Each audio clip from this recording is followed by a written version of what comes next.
Salut à tous, aujourd'hui on se retrouve pour déballer deux docks de la marque Azemi.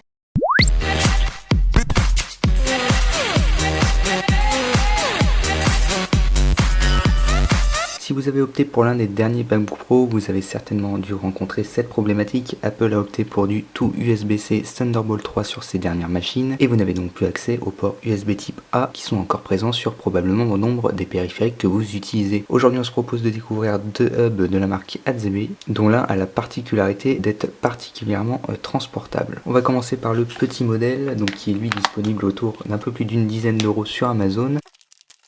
Il s'agit d'un modèle assez conventionnel d'un point de vue du marché des hubs USB type C. Donc on retrouve le hub ici, donc avec la marque sur le dessus. Sur la face avant, on a une petite diode qui s'illumine dès que l'appareil est connecté au MacBook Pro. A savoir que ce type de hub ne recharge pas le MacBook Pro. On a trois ports USB type A sur la face avant, donc ils sont limités à un débit de 5 Gbps par seconde. Et on retrouve un dernier port USB type A sur la tranche gauche de l'appareil qui lui aussi est limité à 5 Gbps par seconde. On a donc ce petit scratch de rangement qui vous permet de venir clipser le câble sur le support lorsque vous souhaitez le transporter. Ça vous évite d'avoir un câble ici dans votre sac qui se balade un peu n'importe comment. Sur ce hub, on ne supporte que des périphériques assez légers, donc des disques durs externes, des claviers et des souris. Pour tout ce qui est débit par exemple de type iGPU ou SSD demandant un fort débit d'un point de vue transfert de données pour être efficace, il faudra plutôt se diriger sur des docks Thunderbolt 3 qui eux pourront accepter un débit jusqu'à 40 Gbps par seconde, ce qui n'est pas le cas sur ce type de modèle. Et ici on a un dock qui est lui un petit peu plus haut de gamme, qui va être disponible pour environ 45 € sur Amazon. Ce dock là, comme on le voit déjà au niveau du packaging, il est un petit peu plus soigné. Il a un port USB type C donc pour être relié au MacBook Pro. On a trois ports USB A, un port micro SD, un port SD, un port Gigabit Ethernet et un port HDMI.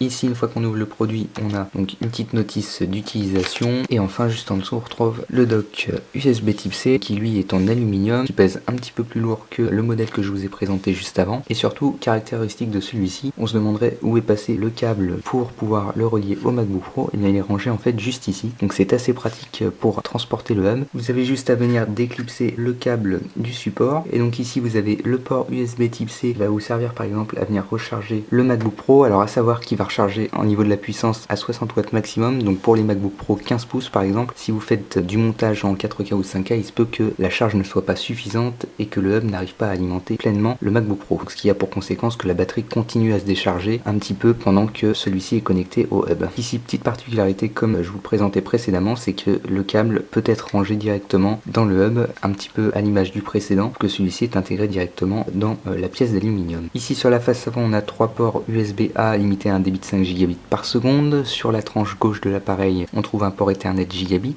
pour être relié au réseau filaire. Et ici, on a un port HDMI qui peut sortir de l'Ultra HD à 30 Hz ou bien tout simplement de la 1080p à 60 Hz ou tout ce que vous voulez sur les résolutions inférieures. Et enfin, dernière phase du hub, on a donc le port SD et micro SD. Au total, on a donc 8 ports sur ce petit hub. Si vous souhaitez en savoir plus donc sur ces deux petits modèles de hub de chez Azemi, tous les liens sont dans la description de la vidéo. Et puis moi, je vous dis à la prochaine dans une prochaine vidéo.